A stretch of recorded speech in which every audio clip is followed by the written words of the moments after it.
Mayong hapon Negros, ining DigiCast Negros 10. Ang napulo ka mga nagapanguna nga balita sa isa sang Negros ang amon igadulong sa inyo. Update nyo kami live via Facebook kag sa amon nga YouTube channel. Kag karon sana naman kami mabatian sa radio station nga FMR Bacolod 91.1. Kag yari na ang top 10 nga mga balita sa Negros subong adlaw. Utod nga mga tiil giwigit sa isa ka gas station upod sa note nga may paandam.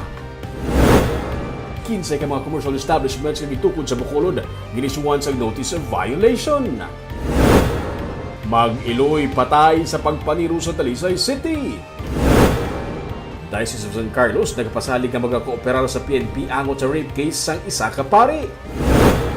Kag sa good vibes, mga pagkaon nga himo sa rabbit meat kag quail ginpatilaw sa mga estudyante. Inatanan sa DigiCast Negros 10.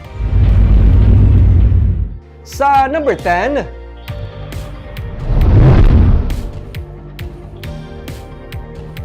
₱90 million nga road kag drainage project sa Lopez-Haina Street ang sarang magalawig tubtob sa 7 ka bulan suno sa DPWH. Mas mabatsagan karon ang paggutok sang trapiko sa dalan Lopez-Haina ilabi na kung peak hours bangod sang ginakaayo nga dalan kag drainage. Suno kay DPWH Assistant District Engineer Lea Hamero, sarang magalawig sa 7 ka bulan ang proyekto. 3 ka mga contractor ang nagapatigayon sa road kag drainage project kabahin sang Urban Drainage Master Plan sang syudad. 90 milyones pesos ang napain nga pondo para sa road kag drainage project nga may masobra sa 3 ka kilometro ang kalabaon. Nagapadayon man karon ang road kag drainage project sang DPWH sa Dalan Hilado, Ernais, Rosario, Losoriaga, Rizal, Cagatoslao Street. On that same length of road pero line-line lang sila limit station or section para they can work together simultaneously. At ang master plan, Urban Drainage Master Plan for Bacolod City, which was conducted by PERD Consol noon pa, 2020 ba yun?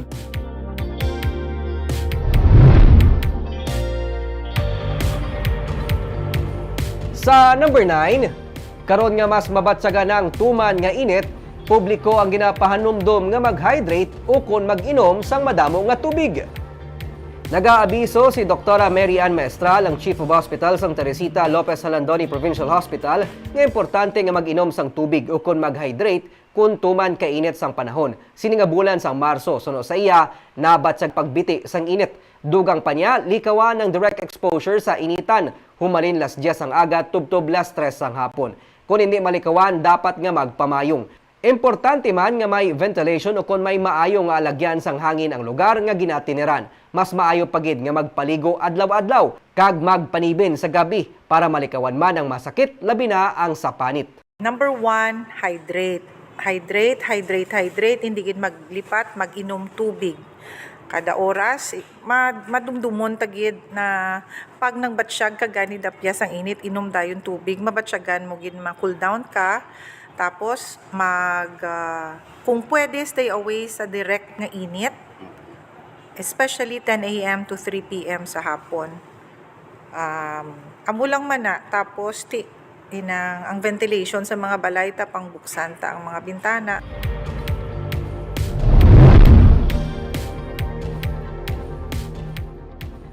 Sa number 8, masobra na sa 2 million sa karon ang mga botante sa Negros Occidental lakip na sa Bacolod City. Masobra naman sa 663,000 ang registered voters ang SK sa probinsya. Sa datos sa ginpagwa ni Provincial Election Supervisor Ian Lee Ananoria as of March 6, 2023, ang Election Registration Board hearing, 2,025,078 ang karon registered regular voters ang Negros Occidental. 341,344 ang iya sang Bacolod. 5,704 naman ang clustered precincts sa karon. Samtang sa sangguniang kabataan elections naman, 663,445 ang SK registered voters sa March 6 nga ARB hearing. 100,625 naman ang SK registered voters sang Bacolod. Samtang sa August 28 to November 29 naman, ang election period kasubong man ang pagpatuman sang gun ban base sa calendar of activities sang barangay kag SK elections. August 28 to September 2 ang filing sang Certificate of Candidacy. Wala naman ginatugutan ang kampanya humalin Setyembre 3 tubtob Oktubre 18. October 19 to 28 naman ang campaign period. Las 7 sang aga, tubtob las 3 sang hapon ang botohay sa October 30. November 29 naman ang last day nga mag-file sang SOSE ukon sang Statement of Contributions and Expenditures. Sa number 7,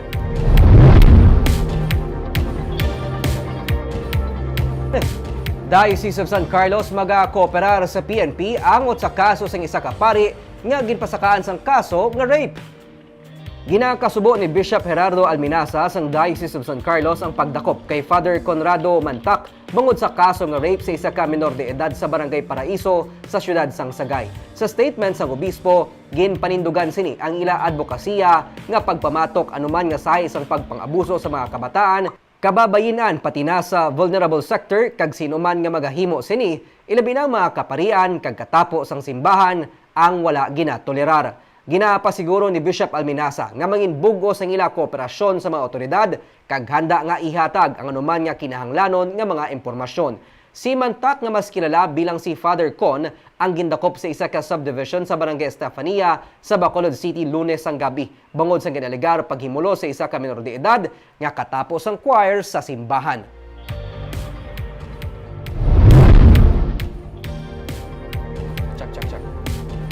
Sa number 6, masobra sa 3 milyones pesos nga balor sa illegal nga droga na recover sa bypass operation sa Bacolod.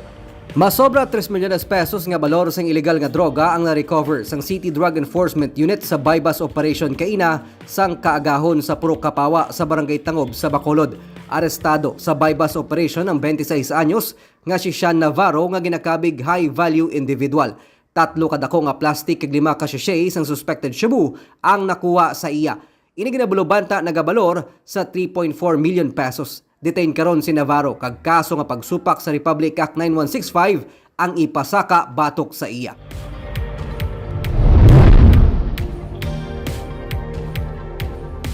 Sa number 5, 2 ka mga napatay sa pagpaniro sa Banwa sa Isabela kahapon ang nakilala na.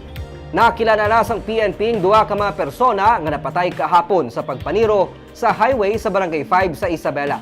Ang napataya mo Sunday Randy Macasa, 51 anyos, kag Stephen Limens, 39 anyos. Lunsay mga taga Banwa sa San Enrique. Suno kay Captain RJ Dangaran, OIC sang Isabela PNP, antes ang pagpaniro si Lemens ang naglisensya nga may tabuon sa Banwa sang Isabela para sa isa ka transaksyon. Ginausisa pa sang PNP kung ano ang ini nga transaksyon, bangod isa ini sa ginalantaw sang kapulisan nga anggulo sa pagpatay sa mga biktima.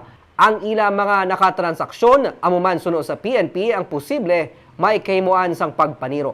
Padayon pa karon ang investigasyon sang PNP pati na ang identity sang mga suspect.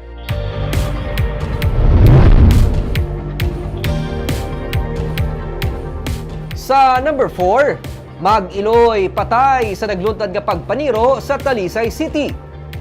Patay ng Iloy nga si Shirley Española, 50 anyos, kag anak sini nga si Jason, 20 anyos, matapos sila ginpangtiro sang kagabi sa barangay Matabang sa siyudad sang Talisay. Sa investigasyon sang PNP, gikan sila sa city proper, upod ang isa pa ka 8 katuig nga anak ni Shirley, kag naggrocery matapos magdaog sang 3,000 pesos sa STL. Sang papauli na, hinali na lang sila ginpangtiro sa wala pa makilala niya mga sospek nga nagapanago sa kampo sang Tubo. Patay si Shirley kag Jason, apang ang menor de edad ang karon, yara na sa estable nga kahimtangan sa ospital. Suno sa mister sang napatay nga may nakaengkwentro sila nga kaingod balay bangod sang away sa duta sadto, kag ining ginausisa naman sang kapulisan.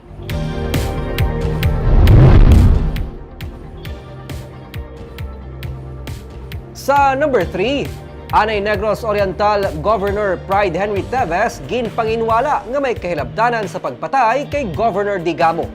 Ginpanginwala ni Anay Negros Oriental Governor Pride Henry Teves nga may kahilabtanan siya sa pagpatay siya anay kasumpong sa politika nga si Governor Ruel Digamo kag matinlo ang iya konsensya. Suno kay Teves, hindi niya paghimuon ang anuman nga sa isang kalakasan bangod siya mismo ang biktima man sang kalakasan. Si Teves ang nagpapili sa pagkagobernador sang Mayo 2022 elections. Kapang sang ulihi, gin-nullify sang COMELEC ang pagdaog sini. Una na nga ginhingadlan bilang mastermind sa pagpatay kay Digamo ang magulang niya nga si Negros Oriental Congressman Arnulfo Teves Jr.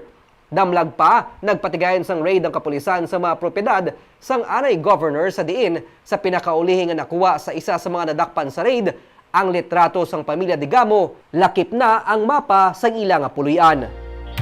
Sa number 2,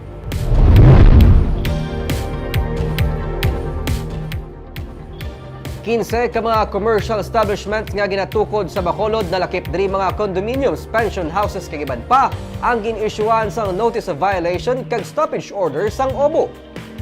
Magluwa sa ginapatihan Bulangan nga ginatukod sa Barangay Tangub, may 15 pa ka mga commercial establishment ang na-issuean na sang notice of violation kag stoppage order sang Office of the Building Official sa Bacolod City.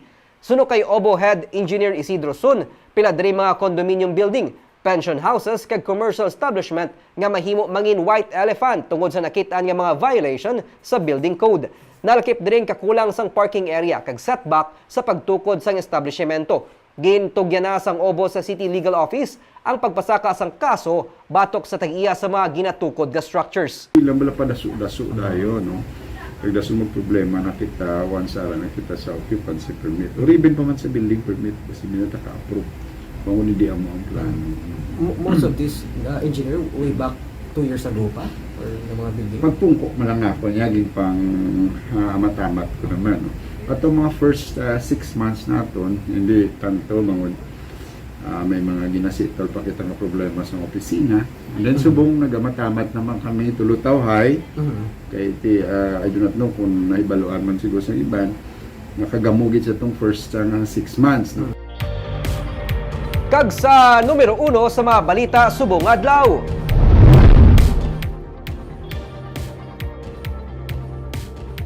Sa Bacolod City matapos ang utod nga mga kamot sa bulan sang Enero, kaina mga utod naman nga tiil ang ginpilak sa isa ka gasoline station sa Barangay Villamonte. Kaupod sa utod nga tiil ang isa ka note nga may mga ngalan sa mga persona kag may paandam. May report si Romeo Subaldo. Kaina, alauna sang kaagahon, nakabaton sa tawag ang Police Station 4 sa Bacolod gikan sa isa ka persona nga nagpanugid nga may ginhaboy nga plastic sa may gas station sa CL Montelibano Avenue sa Barangay Villamonte sa Bacolod. Sa ginusisa ang plastic, duha ka mga tiil sang tawo ang unod sini. Ang tiil ang ginutod sa may tikod nga porsyon. Suno sa hepe sa Police Station 4 nga si Police Captain Grickley Cayaw, wala makita kung pila ka persona kag kung ano ang motor nga ginasakyan sa nagpilak sa plastic. May harap pa dutay nga dugo sir kay siguro gin-travel pa ni Mila mo. Tapos yun. So, bali, may nakasaksi, sir? May nakakita may naglabay lang pero wala nila na kuan kung nakabilin pa mula tong isa ka motor nga naglabay. Upod sa duha ka mga tiil, ang isa ka note. Hindi anay ruyag sang PNP nga idetalye ang nasulat sa note pero ginkumpirma ni Cayaw nga may ngalan sang tawo kag may paandam. May ara papel. May note. Hindi ko lang i-divulge sir. Yes, sir. For the confidentiality sa among investigation. Yes, sir. But ano lang, sir, ang butang sa notes? Without naming names lang, sir? May mga letter lang to sir. Letter? Ah. Hindi siya pangalan sang tao, may sir, or ano? May names? Names.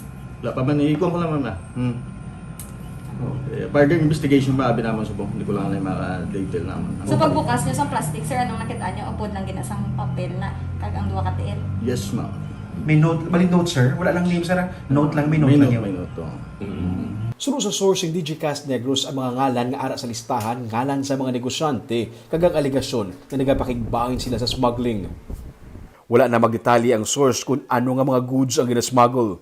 Bulan sang Enero, may duhaman ka mga utod nga mga kamot nga nasulod sa ice cream container ang ginbilin sa basurahan sa Barangay 2 sa Bacolod.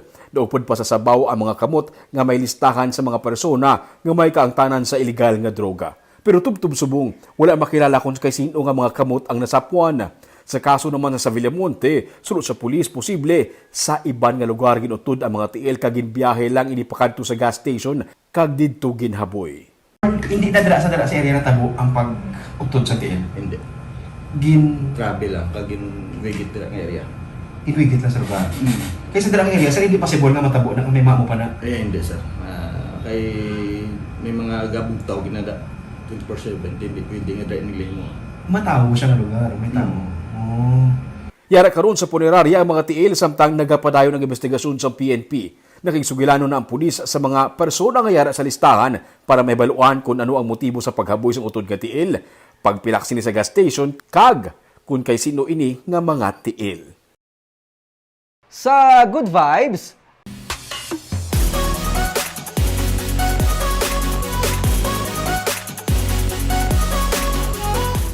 makaon kaihan ko ng unod sa nga siopaw kag burger, rabbit kag quail meat. Inigin patilaw sa mga estudyante sa nga HRM sa LCC Bacolod. Yari ang report. Kun lantawon daw ordinaryo lang nga siopaw nga masami mabakal bisan diin. Daw common lang nga mini burger kag sandwich spread. Pero nakaibalo-bala kamo nga ang unod sini rabbit meat. Sa food trade test sa mga estudyante sa La Consolacion College Science of Hospitality Management, major in culinary arts, ilaman ginpatilaw ang ining nga obra nga rabbit patty kag spread. May mga estudyante man sang Doña Montserrat Lopez Memorial High School kag Barangay Singkang Airport National High School ang nakauyon sa ilang mga luto. Ilabi na ang siopaw nga himo sa rabbit meat kag quail meat. Same lang sa meat nga rabbit ay nga chicken. I think first time ko makatigam ng patty rabbit. It's a good experience. Suno kay Chef John Paul Pascual, hindi basta-basta ang preparasyon sa pagluto sang rabbit meat. To know how to prepare it properly by combining which herbs and spices ang gagamitin or in which kind of dish are you going to prepare the rabbit meat. So rabbit meat is best for stew, no? And some are doing it lechon. And right now on their PCs, they have created rabbit meat patty and rabbit meat siopaw. So para maiba naman. So since rabbit meat is pasok na sa industry natin ngayon, marami ng rabbitry, so it's also a very good substitute, no, for chicken meat, which is very much more healthy because it's less fat and high protein meat. Nagahamboy karon sa kapin 400 pesos ang kilo sang rabbit meat, pero nagapating pamunuan sang LCC HRM department nga karon nga nagasaka ng supply sa rabbit meat, mahimo nga magaamat-amat manubo ang presyo sini dungan sa pagtukod sa mga kalan-an nga nagaserbe sang rabbit kag quail meat.